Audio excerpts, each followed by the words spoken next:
Today, let's talk about one of the most unique places you can find on the South Coast. It's a path that's literally wedged between the massive white chalk cliffs of Sussex and the English Channel. It's Brighton's Undercliff Walk, and it's a place that's not just beautiful, it's also packed with a surprising history and a few hidden dangers. So come on, let's explore the story of this incredible path that was built to hold back the sea itself. So here's what we've got lined up. First, we'll dig into the engineering marvel behind this hidden walkway. Then, we'll take a virtual trip along the path and I'll point out all the cool stuff you'll discover. After that, we're going to get into the geology of the cliffs themselves. They're literally alive. We'll also touch on a bit of a local debate about who the path is really for, and then we'll wrap it all up with everything you need to know to plan your very own Undercliff adventure. All right, let's start at the very beginning. Because this incredible path, well, it wasn't just built so people could have a lovely seaside stroll. No, it has a much more important job to do. You see, the Undercliff Walk was actually born out of necessity. It was a massive coastal engineering project, basically a huge seawall designed to stop the sea from eating away at the soft, crumbling chalk cliffs.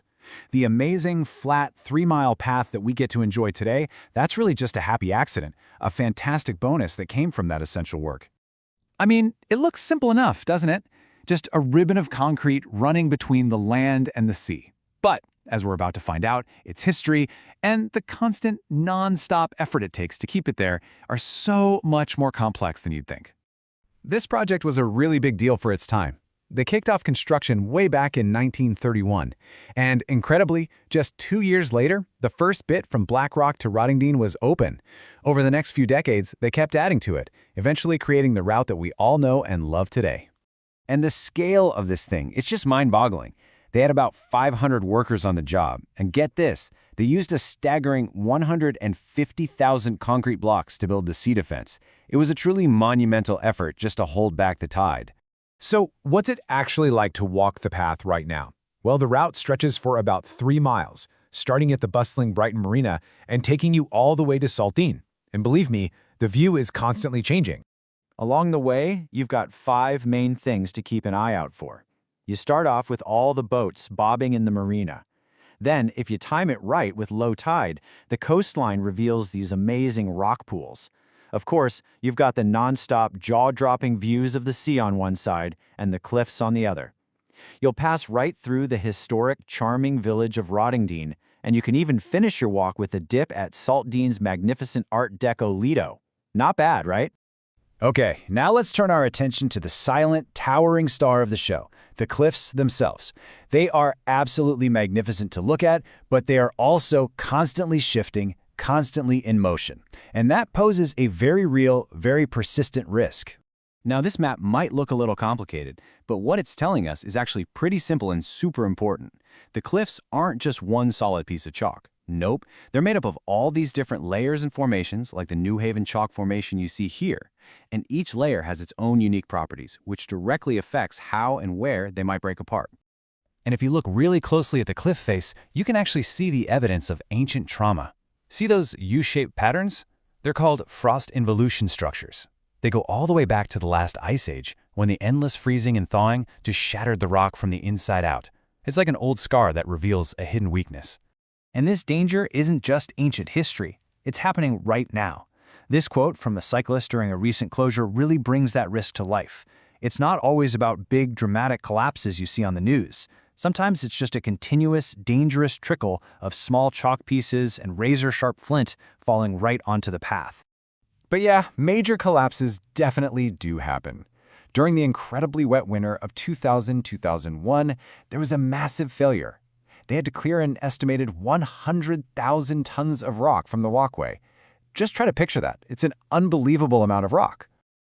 So how on earth do you manage a colossal, crumbling wall like this? Well, you call in specialist engineers. These daredevils have to literally scale the cliff face on ropes, working at heights of 30 meters. That's about the same as a 10-story building, just to inspect the rock and pry away any loose, dangerous bits. And this is a constant battle. I mean, just recently, in 2023, the path was shut for 8 whole weeks so they could carry out this vital work. It just goes to show you that keeping this beautiful walkway safe is a huge, ongoing, and very expensive challenge. Now, the conflict here isn't just between the city and the sea. There's another kind of debate happening right there on the path itself. A debate between the different groups of people who use and love this amazing space. This quote from a local discussion on Reddit really captures that tension perfectly. Look, most cyclists are respectful, of course, but the potential for conflict with walkers, with kids, with dog walkers, it's a very real source of friction for the community. So, here's the deal. Officially, pedestrians always have priority. It's a treasured spot for people who might be a bit more vulnerable. But for cyclists, it's one of the absolute best flat, traffic-free routes anywhere in the area. And while there is another path on top of the cliffs, the Undercliff Walk is just so popular, which leads to this constant debate about how to best share the space. Okay, so if you're feeling inspired and want to go see this incredible place for yourself, let's wrap up with some practical advice. I want to make sure you have the best and safest time possible. First things first, always check the tide times and the weather forecast. When the tide is high, especially during a storm, waves can come crashing right over the wall. Second, here's a pro tip.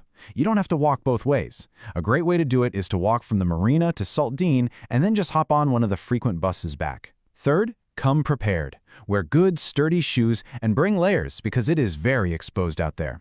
And finally, you should know that there are plenty of cafes and public toilets at key points along the route, so you're never too far from a good rest stop. And that brings us to the end. It really leaves us with this question, doesn't it?